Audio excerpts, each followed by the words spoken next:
Good afternoon, everyone.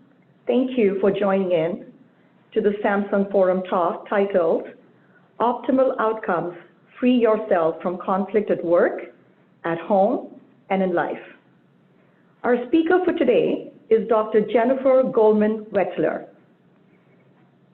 She is founder and CEO of Alignment Strategies Group, the New York-based consulting firm that advises CEOs and their executive teams on how to optimize organizational health and growth.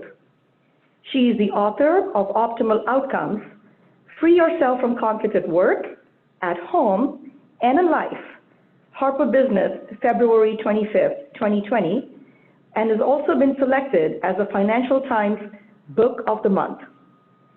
Jennifer is a keynote speaker at Fortune 500 companies, public institutions, and innovative, fast-growing startups, where she inspires audiences of all kinds, including those at Google, Harvard, and TEDx, and in a popular course at Columbia. A former counterterrorism research fellow with the U.S. Department of Homeland Security, she is a graduate of Tufts University and holds a PhD in social organizational psychology from Columbia University. For the Zoom webinar today, you will all be muted, but feel free to type your questions in the chat box, and I can moderate during and at the end of the session. I would now like to invite Dr. Jennifer Goldman-Wetzler. Thank you so much, Poonam. I am so pleased to be with you all and to be with you via technology. I'm just thrilled that we are here together today. And before we even dive in, I would like to introduce myself in a little bit of a deeper way and tell you that I typically like very challenging, difficult problems. This has been true for me since I was a child, so I never just wanted to solve one or two sides of the Rubik's Cube. I always wanted to solve 6 sides of the Rubik's Cube while hula hooping. So that continues on in my career to this day. And the book that I've written, Optimal Outcomes, is all about how to free yourself from very challenging situations, ones that have come up again and again, no matter how many times you or others have tried to resolve them. This methodology that we're going to dive into today is really all about what to do when those other methods that you've used have failed. So let's dive in. In 1973, one of my mentors, Dr. Morton Deutsch, widely considered the father of conflict resolution, wrote a book called The Resolution of Conflict. And in that book, he detailed many, many years of his own and other people's research, which showed the following.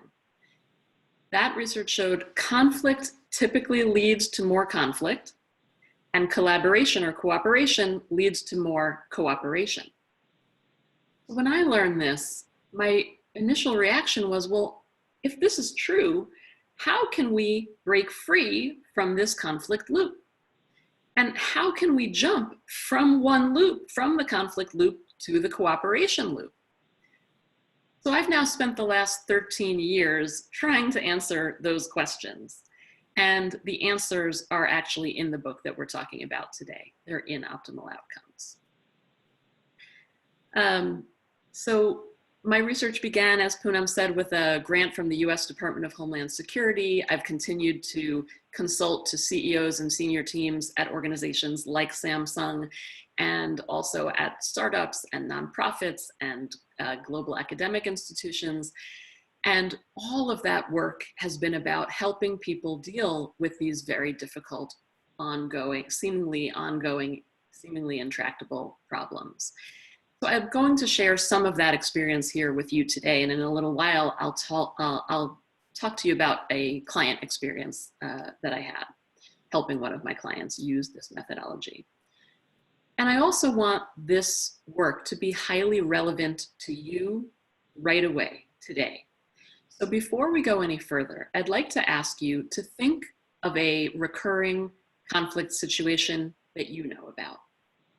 It could be one that you're dealing with in your own life, whether at work or at home or out in the community or in public life.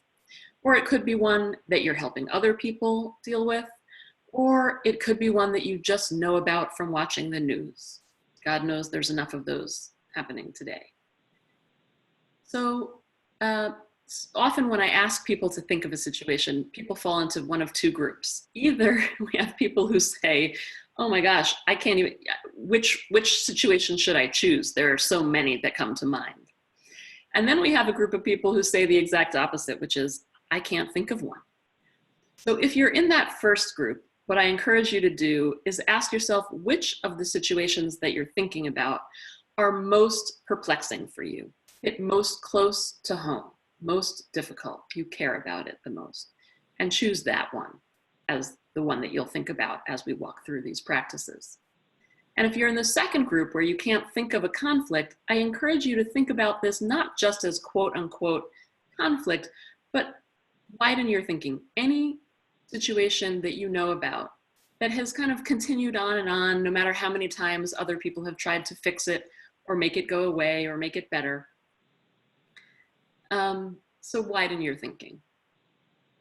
So take a moment right now and think of a situation for yourself. And I'd like to ask you, once you've thought of something, or you might have multiple things, type them into the chat box. And Poonam is going to read us some of the ideas, some of the examples, because I just always like to ground what we're doing today in what's actually on your minds. It makes it much more fulfilling and interesting.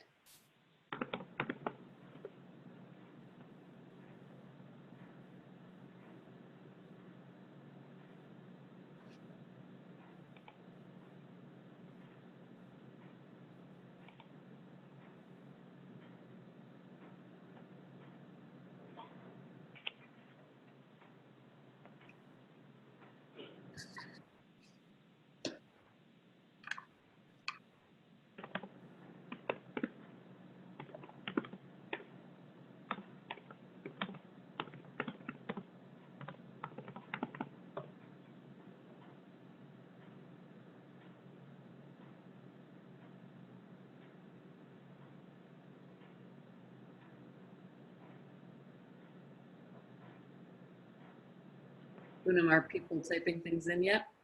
We haven't seen any questions here as yet. And no examples either? Oh, we have one. Conflict with teens at home. Conflict with teams and home? Yeah, so there's the first one is conflict with teens at home. Okay. We have a second one, difficult coworker. Okay. We have a third one, reaching higher management versus keeping your immediate manager happy. Uh-huh.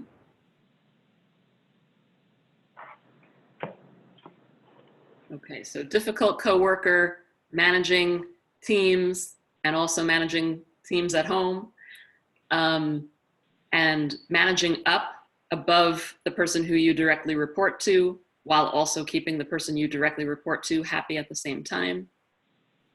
That's correct. Okay.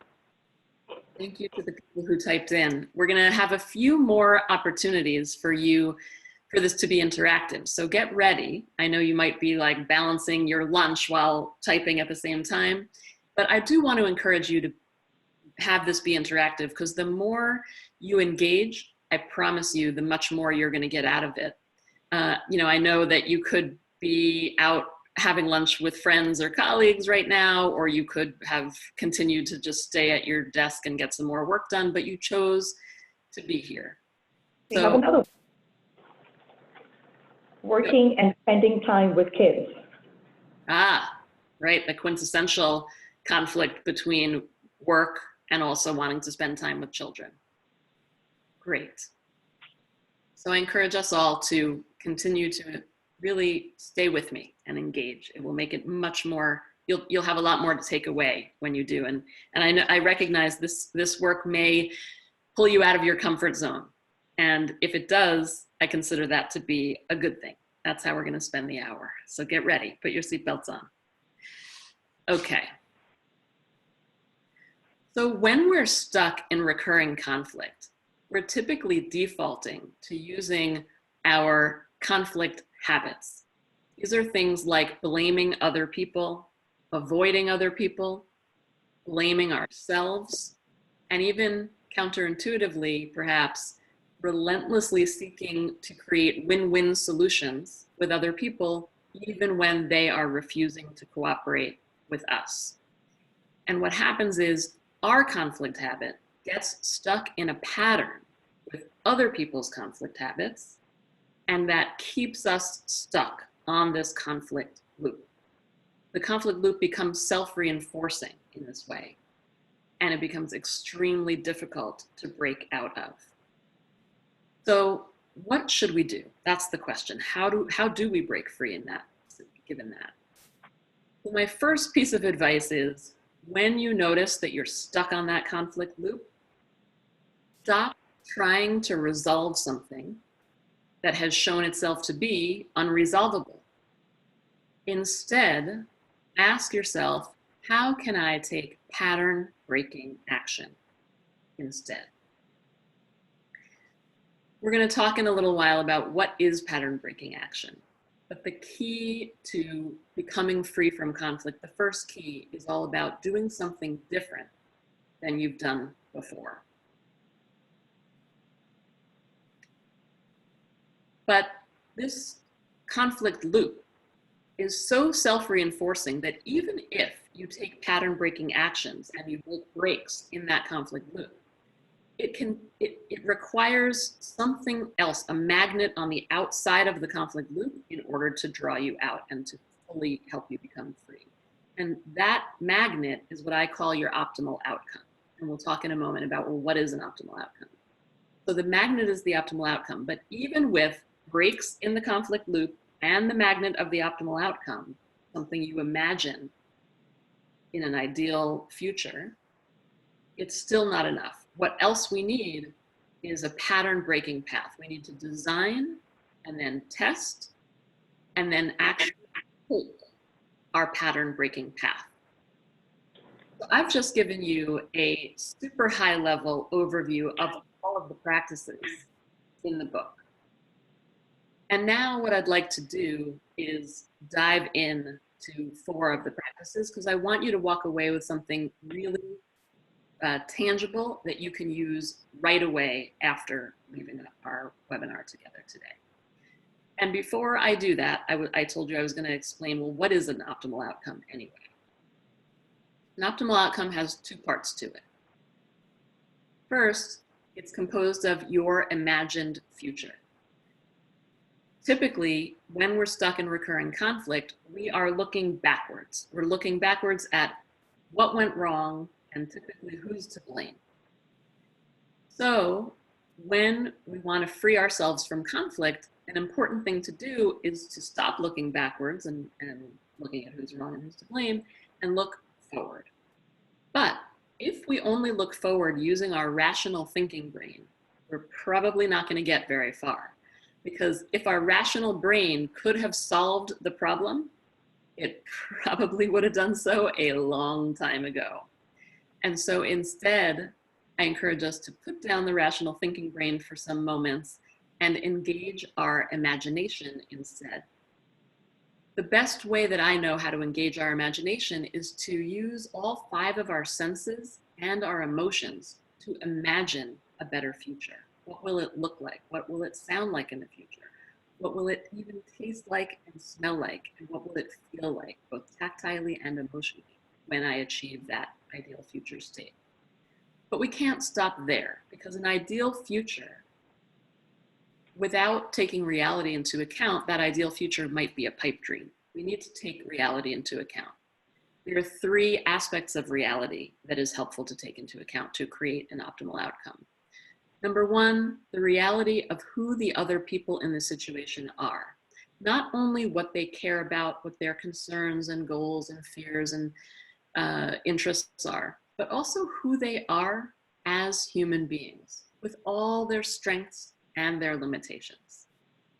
Also, we want to take into account the reality of the situation, the constraints of the situation that we're in.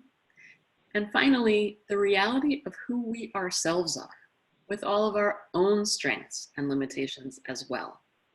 And when we do that, we can achieve an optimal outcome. So let's dive in.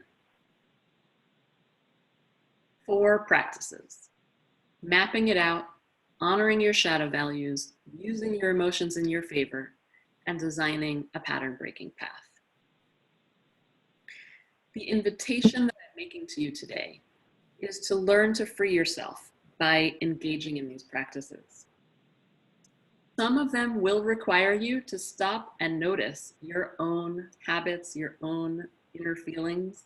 And so for those of us who are not making it a regular daily practice to self-reflect, this might be challenging. This could be challenging for folks. And the thing is, the promise that I'm making to you is that if you're able to do these practices, I can promise you, you will learn how to free yourself from even the most seemingly impossible conflicts that you know about. And I call these practices because it takes practice to get good at them. Just like you might have a practice of going to the gym, or a yoga practice, or even a practice of brushing your teeth. These are practices that I encourage us to use on a regular basis so that we can have them be a part of our daily life and get better at them as we do that. So as we walk through these practices, as I said, I'm going to tell you a story about my client, and I also want you to keep in mind the situation that you thought of a few moments ago and apply them to the practices as we walk through, and I'll give you some moments to do that. And also keep in mind questions, because at the end I hope we'll have a few minutes for question and answer. And now on to practice 1, map it out. When we're stuck in recurring conflict, we are typically taking a relatively simple view of a situation. This can be helpful to us in a fight or flight situation, but it tends not to be helpful when we're stuck in long-term conflict that's going on for a long time. So we'll typically see a situation as it's about us and one other person, right? But typically it's much more complex than that. And mapping out the conflict helps us see levers for change in a situation that were simply not possible before we had mapped it out, and I'll walk you through what does it mean to map it out. Mapping it out also helps us increase our empathy for other people in a way that no other practice I know of has the capacity to do. So there are 4 steps to take to map out the conflict. Number 1, write the names down, sketch it out. Write down the names of the people who are involved, who first come to mind. Number 2, add more people, events, factors, influencing factors, things that are influenced by the situation, anything you can think of that contributes to making the situation what it is today. And I'll show you my client's map so you'll get a sense of how this works. Step 3 is to be creative. Put anything on your map that will help you tell the story of the situation in a different way than you've been before. So I've seen people put colors on their maps. I've seen people put hearts and X's on their maps. People have a whole key that they create to describe what's going on their map. So you can use anything, be as creative as possible when you create your map. And then the 4th step is to actually step back and observe your map. And ask yourself, what story does this map tell? What's different about this situation that I see on this map than from before I created it? So I'm going to tell you a story about my client, and I'm going to show you his map. So my client is Bob, and he is the CEO of a startup tech company in New York City. And he has been in a long-standing conflict with his top salesperson, Sally. They've been friends for many years, since college, and they've never had a romantic relationship. They're just good friends. She helped him co-found the company many years ago. And one day, about 6 months ago, Bob and Sally got into a huge screaming match, screaming at each other on a New York City street corner. They were coming back from a client lunch, and Bob decided to casually bring up the issue of Sally's compensation. And according to him, she just freaked out and started yelling at him. And what did he do? He yelled right back. So there they are, screaming at each other on the street corner. And at some point he just says, okay, you're right, forget it. Forget I ever raised this. I've had enough. And that's it. He turns on his heel and walks in the opposite direction from Sally, and they both return to the office in different ways, and they haven't spoken to each other in 6 months. I'll tell you why they were fighting in a moment, but you can imagine what this did to their relationship and to the business, right? They need to talk to each other in order to help the business achieve its goals. Their teams are wondering why they're not talking to each other. It's really not a good situation in the company because of this. So the issue, as Bob tells it to me when I first start working with him, is that Sally has been receiving the same compensation package since the company was founded. And many years ago, it was harder for her to reach her sales goals and max out her commissions. But today, the company has a lot better marketing in place, and it's much easier for her. He says she could basically not even pick up the phone and she could max out her sales commissions. And the problem is that the company needs the money that it's paying her, which is way above market rates at this point. The company needs that money in other parts of the business. So Bob is complaining to me. His main complaint is, why is she so selfish? Why is she so greedy? How can she not see that the company needs this money just as much as she does? He can't believe it. So I say to him, well, Bob, that's a very good question. Why don't we talk about, why do you think Sally is acting the way that she is? Let's think about it. What might be motivating her to say she doesn't want to talk about her compensation package whenever you bring it up?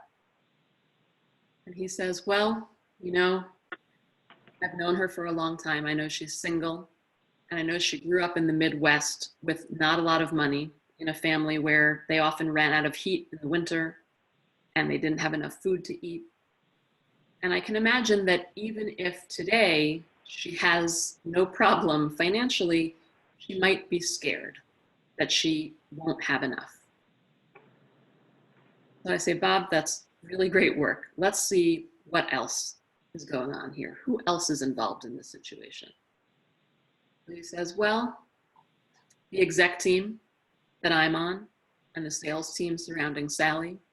And on the exec team, he realizes is the CFO of the company, who he has recently hired to help get the financial situation of the company in line, because he's thinking of selling the business. The CFO has been putting pressure on Bob to lower Sally's compensation package. And then he realizes the VC, the venture capital investors as well, have been pressuring Bob to lower Sally's compensation. And then I asked Bob, well, what about your background, your family?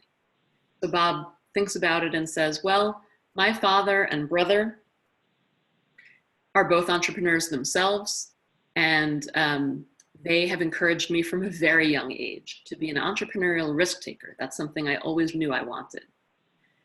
And also I grew up, he says, in the software space.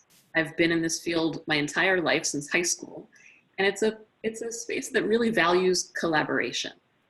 I've been taught that, you know, I should be a collaborative leader. And I think that may be influencing how I treat Sally as well. So we can see just from Bob's map, what began looking like a situation that only involved Bob and Sally, just from doing a short mapping exercise, we see it's much more complex than that. And it gives him some ideas about people who might be helpful to him, and also certainly raises his empathy for Sally. It doesn't, his realizing where she comes from doesn't excuse her behavior. He's still angry about it, but it does help explain why she might be behaving the way that she is, and it does help his anger come down a bit and helps, in a sense, free him from that anger that he's holding on to. So what I'd like to do now is I want to show you how you can create your own conflict map. I'm going to try toggling over here. Can you see, Poonam, can you see my conflict map up on the screen? Yes. Okay. So I think Poonam is going to share a few resources with you after this webinar. This is one of them. This is online at optimaloutcomesbook.com/map or jengoldmanwetzler.com/map. And it shows you exactly how to do everything I just described: sketch, add, enhance, be creative, and observe. And then it gives you space to create your own conflict map. But the coolest thing is that for people who like to do this not on paper and pencil, but online, you can click this link at the bottom and it'll take you over to a way to create an online map. And you can see the sample map and then create your own at lucidchart.com. So here's Bob's map, but you could just use this as a way to create your own. But for right now, we don't have that much time, so I only want you to take just a minute and start sketching out your situation. You would start with the people that immediately came to mind, and then expand out, put at least 1 or 2 or 3 additional people or groups or influencing factors on your map. So take a moment to do that, and then I'm going to ask you to type in any insight that came up for you. We don't need to know the exact names of the people on the map, but just an insight that might have come up for you, and I'll give you a minute to do this. And I've seen people in just a minute have insight from doing this practice.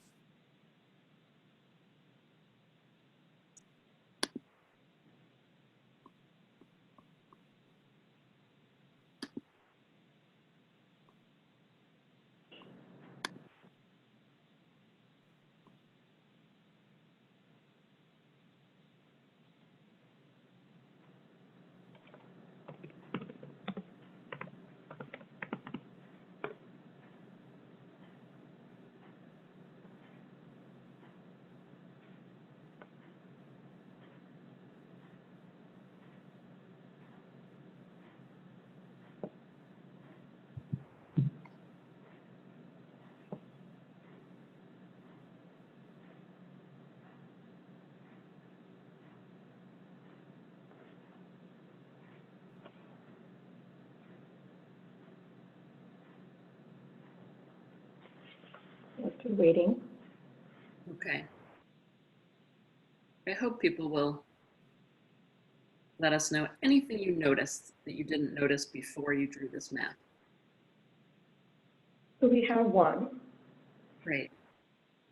It might be useful to try and influence these secondary factors rather than the primary ones. Ah, beautiful. That's exactly the kind of insight that I'm talking about. That it's like, I don't know if this is true for that person. They can write in to answer this question, but it can often seem like we're batting our head up against a wall trying to deal with one other person. And when we realize that, hey, maybe that's not the right person, and there are other ways to go about the situation to achieve what we think might be an optimal outcome, major light bulb moment, and it can save us so much time, energy, focus, money, agony. That's a great insight. I noticed my coworker's previous employer and working conditions might have influenced him. Beautiful. Oh, I love that. That's so key, right? Something that's obvious. It's like, where the person has worked before, but before we draw a map, we might not make the connection in such a crystal clear way about where that person comes from, who might have influenced them in the past. And again, it doesn't excuse their behavior, but it might at least help explain it just a little bit, to the point where we can have some extra empathy for them that we didn't have before, which helps our sense of frustration get a little bit lowered. And that's what this is all about. It's about freeing ourselves. Don't worry yet so much about them, but freeing ourselves from the frustration, the anger, the not understanding, like that. It helps free ourselves. Thank you so much to the couple of people who wrote in their insights. There'll be, I think, another opportunity, another couple of opportunities. So get ready. Get ready. Okay, so moving along to practice 2. Another lever for change comes from what I call honoring our shadow values. So in conflict situations, it can be helpful to understand what are our ideal values and our shadow values. Ideal values are those things that we care about in life that we're proud to say matter to us. These are typically things like, in an organizational context, customer first, or collaboration, or in an individual context, healthy living, or spirituality, or love, or adventure, or family. And shadow values, in juxtaposition, are things that we really care about in life that we're not proud to admit that we care about, often not even to our own selves. We push these things down out of our conscious awareness and pretend that we don't care about them. These are things like status, recognition, power, financial security, competition. And they ooze out of us anyway, wreaking havoc on our relationships with others. So let's think about Bob. Let's talk about Bob. What were his ideal values? So I mentioned before that his father and brother had been these entrepreneurs who had encouraged him from a very young age to care about being an entrepreneurial risk taker. And also that he had grown up, quote unquote, in the software world, which had this prime value on collaboration. He had learned it was important for him to come across as being a collaborative leader. So these are a couple of Bob's ideal values. When I ask him, this is what he says. And what about his shadow values? Well, a couple of things to note. Number one, Bob is about to put his first child through college, and he's also thinking about selling the company at some point. That's why he hired the new CFO. And so for the first time, he is able to acknowledge that financial security has been something he's always cared about, but he had such strong messages growing up that he should be this big risk taker, that it was not something he was proud of talking about with other people, and certainly not even inside of his own self. But now, in particular, given that his child was about to go to college, he wanted to sell the company, he could recognize that he did want financial security for himself, for the company, for his son. And he was able to also notice that as CEO of the company, there was a sense of authority that he so desperately wanted, but had not allowed himself to admit. So for example, when Sally yelled at him, which she did often, that screaming on the street corner was only one occasion, it really upset him because it left him feeling like, my authority is being challenged here. I am the CEO of this company, but he had no language for that because he couldn't even admit it to himself. All the messages he had gotten were, you should be collaborative. So what does it mean to honor our shadow values? First of all, it means to acknowledge that our shadow values can and do exist side by side inside of ourselves already. Just because we haven't been acknowledging them doesn't mean they're not there. They've been there all along. In many cases, from a very young age, they've been there all along. So the first step in honoring your shadow values is simply to acknowledge that both the ideal values that you hold and your shadow values exist simultaneously. The second step is to ask yourself, how can I honor shadow values in words, in thoughts, or in actions? the beauty of this practice is that we do not need to have a conversation. And in fact, in many cases, I do not advise having a conversation with other people about our own shadow values or even what we might suspect their shadow values might be, but instead to acknowledge them in our thoughts and in our actions. So for example, with Bob, just for him to inside of himself acknowledge, you know what, I do care about financial stability, and that's okay. I do care about authority. And as CEO of the company, that's appropriate. I can be both collaborative and hold my authority at the same time. So we'll see a little later in his pattern breaking path how Bob was able to honor his values of financial stability and authority. But I will say here, he honored financial stability for himself by recognizing that it was okay for him to ask Sally to talk about her compensation package, and also to suggest that it needed to be lowered in the interests of the business. And that it was okay for him to say something to Sally. In this case, he would use his words and say, you know, when you yell at me, it really is hurtful to me. And I would appreciate it if we could have a relationship where we weren't yelling at each other. And I apologize for my part in that. And I promise to try to do the same as well for you, to show you the respect that you deserve.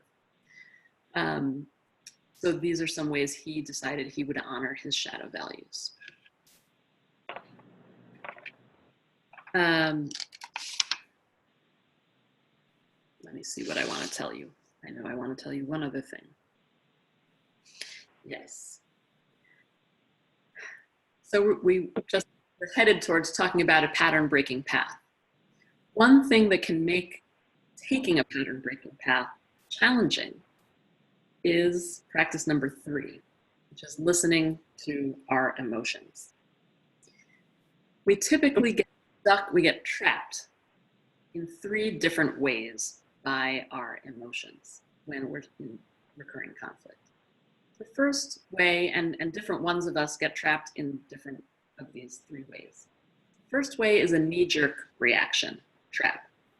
We have intense emotions going on inside of us, and we express those emotions in a quick knee-jerk reaction kind of a way. So feeling angry, yell at someone else. The second trap is called the lurking emotions trap. And this is when we're experiencing emotions intensely inside of ourselves, but we do not allow ourselves to express those emotions outwardly. So you might be feeling angry inside and try to hold it in. But of course, it oozes out anyway, wreaking havoc on our relationships and causing conflict with other people. And finally, the third trap is called the inaccessible emotions trap. And this is where we do not experience our emotions intensely at all. We may not even be aware of what our emotions are, and therefore it's very difficult for us to express those with other people, which means that it's hard for us to express even things like empathy for other people, hard for them to express empathy for us because they're not aware of what we're feeling.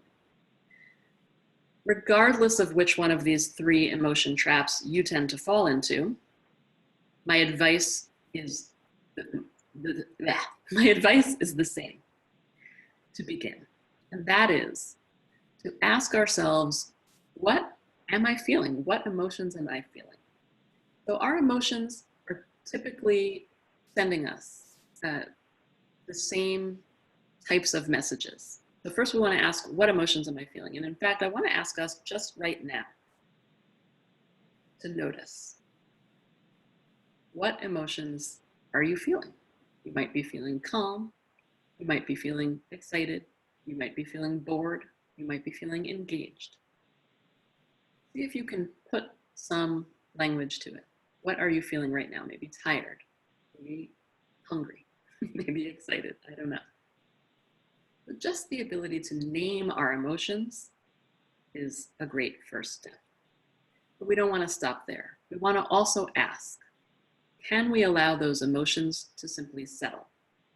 So this is the great Buddhist teachers of the world will tell us when we notice what our emotions are, then they help, we're able to let them settle. And sometimes they'll turn into something else. Just like the weather changes, our emotions change as well. We can let them settle. But my experience working with thousands of clients and students over the last 20 years, and my own personal experience as well, is that when we are trapped by our emotions in recurring conflicts, it can be very difficult to let our emotions settle. So in that case, if that's true for you, I encourage you to ask yourself, what is the message that my emotions are trying to send me? So there are some typical messages that our emotions try to send us, right? Anger typically is saying, there's something not fair here, something's not right. Fear typically says, danger ahead, right? Real or perceived. Sadness says, a loss has occurred. So then our job after we hear the message is to ask ourselves, what might constructive pattern-breaking action look like based on the message that we hear? So if we typically respond to a feeling of anger by yelling at someone else, as Bob did, we can ask ourselves, what else could I do instead to help make this situation more fair? Or if we notice there's danger, we notice fear coming up and we say, okay, I know there's some kind of danger I'm worried about here. How could I constructively deal with the danger, real or perceived?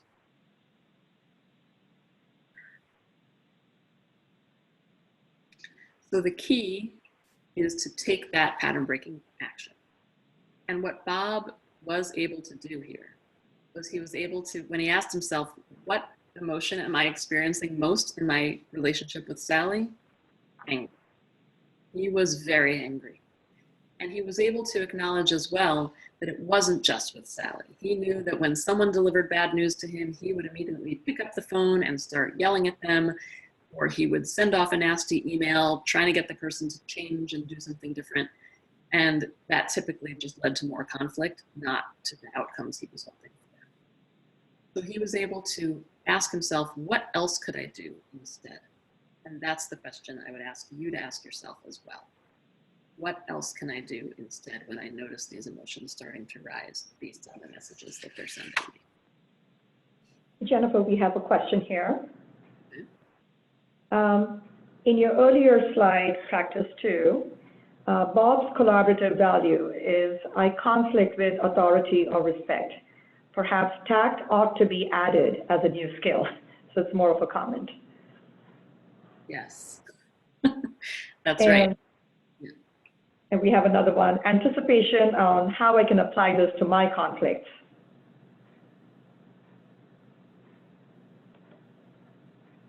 That's a comment as well.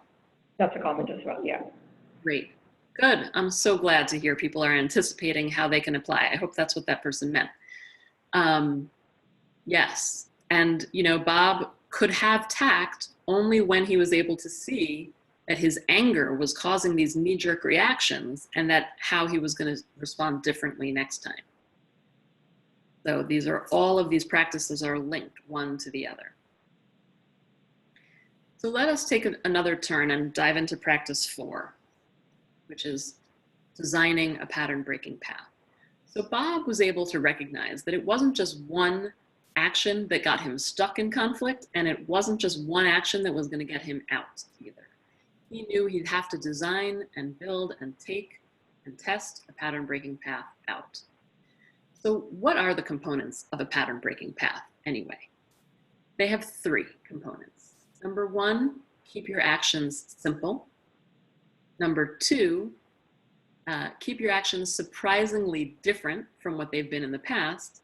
And number 3, each action should build upon the one that came before it. A great place to begin, step 1 of any pattern-breaking path, ideally is we look inside of ourselves first. So and a great way to be able to do that is to use these practices so that you're not just kind of sitting willy-nilly, but you're actually using the practices to guide you in a self-reflection. Bob was able to do that, right? So we saw him map out his conflict, We saw him ask himself, what are my ideal values here? What are my shadow values? We also saw him acknowledge what his emotion trap is, which is knee-jerk reaction trap, right? He's angry, he lashes out, and what else he could do instead. And then he was also reflecting on, well, what would a pattern-breaking path look like? How could I do something different than I've done before? So what he decided was a good first step would be not to try to talk to Sally about the compensation package. That was too incendiary.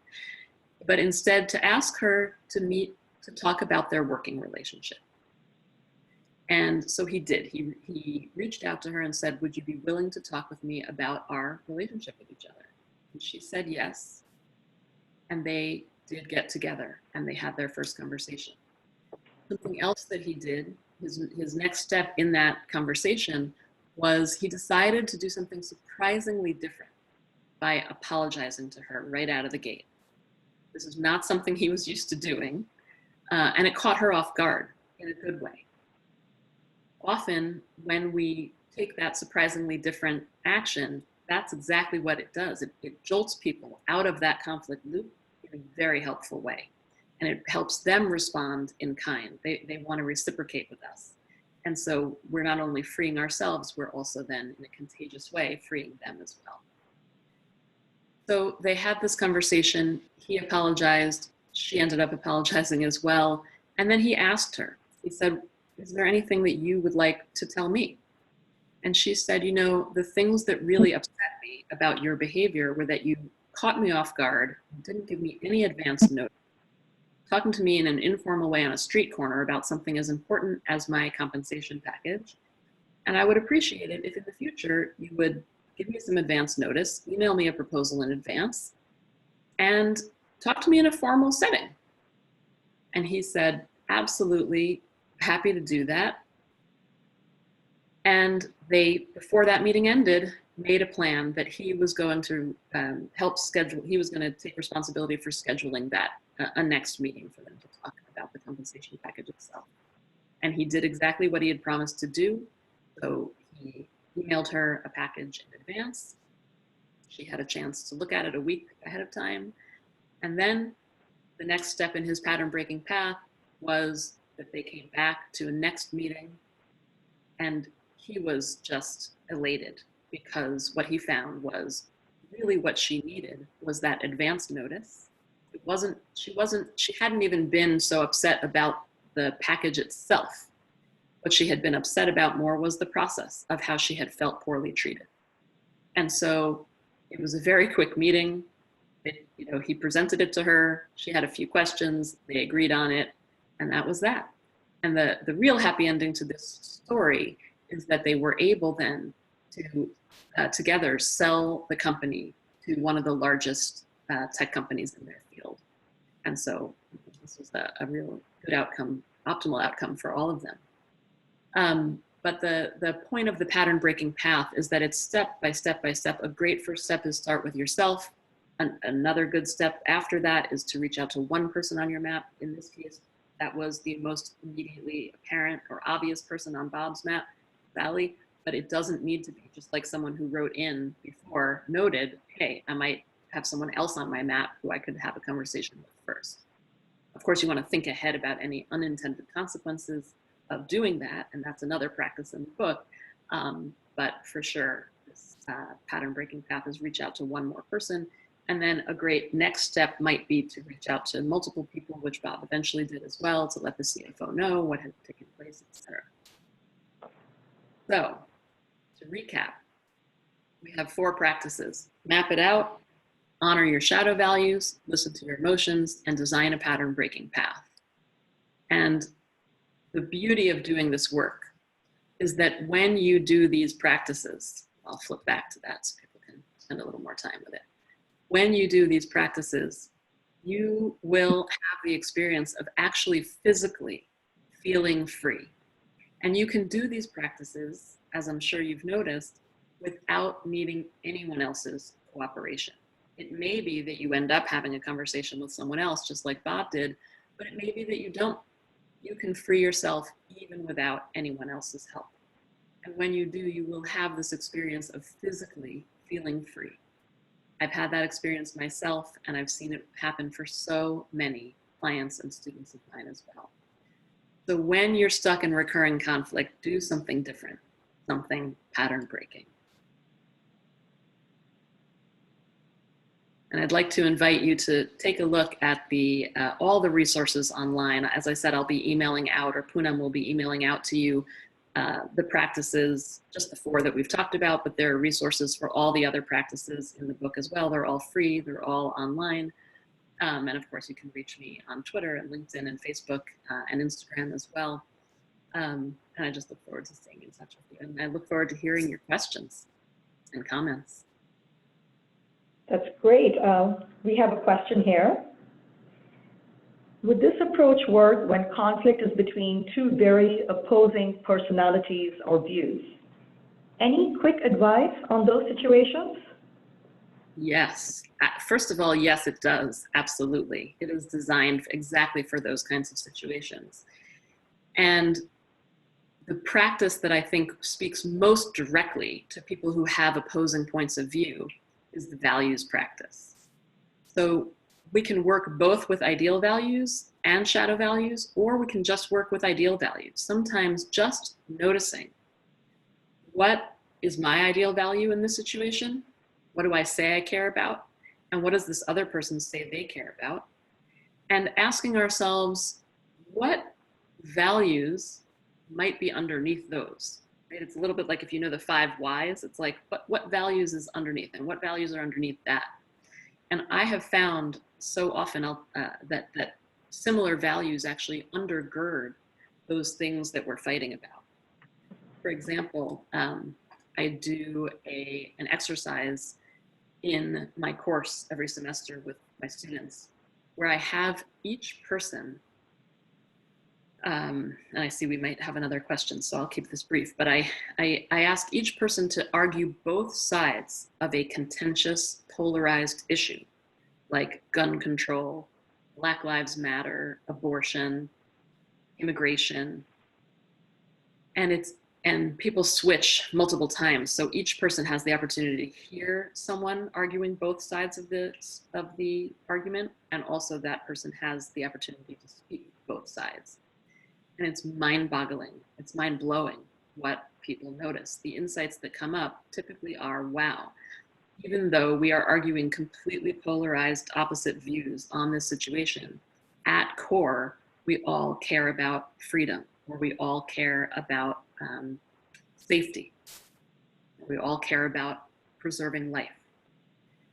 It's pretty amazing. So I encourage you, in the book, there's a lot more detail about how to use this idea of ideal values to work out situations that seem very polarized.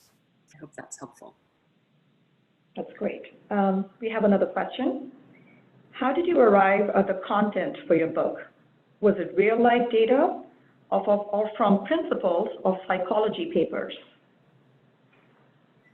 The answer is yes. It was both. I spent many years doing research in the field of intractable conflict. And then, so I spent 5 years doing research on intractable conflict that was funded by the US Department of Homeland Security. And then at the end of my dissertation, I got a grant from the University of Chicago's Defining Wisdom group. And so I did a lot of research into wisdom. What makes people wise? How do you make wise decisions? And so that research has also influenced this methodology. And I've spent 20 years throughout doing all of that research before and after. I started my career at the program on negotiation at Harvard Law School and consulted as an associate and then as a partner with firms that consult to people all around the world on how to resolve conflict, how to create alliances in businesses, how to negotiate more effectively.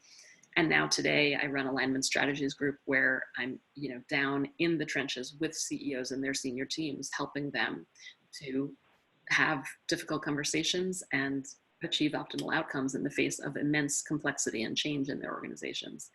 So all of this methodology has been tried and true and tested. I've also taught this methodology at Columbia University with graduate students for 10 years.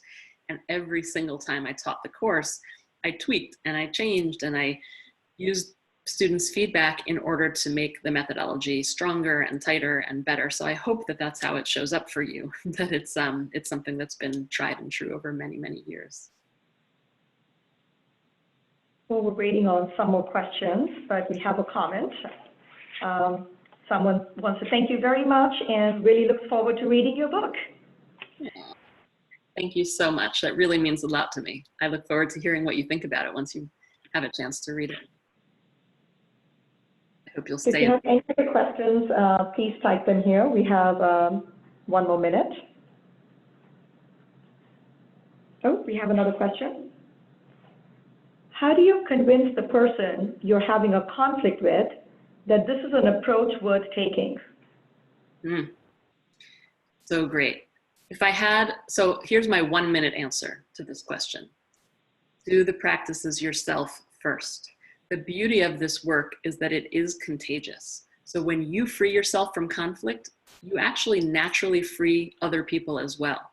Because if you remember that conflict loop with your habit and their habit, if you change your action, like you're now free, you're not stuck in that loop anymore. What do you think's happening to them? They're like, what's going on? There's no more energy there.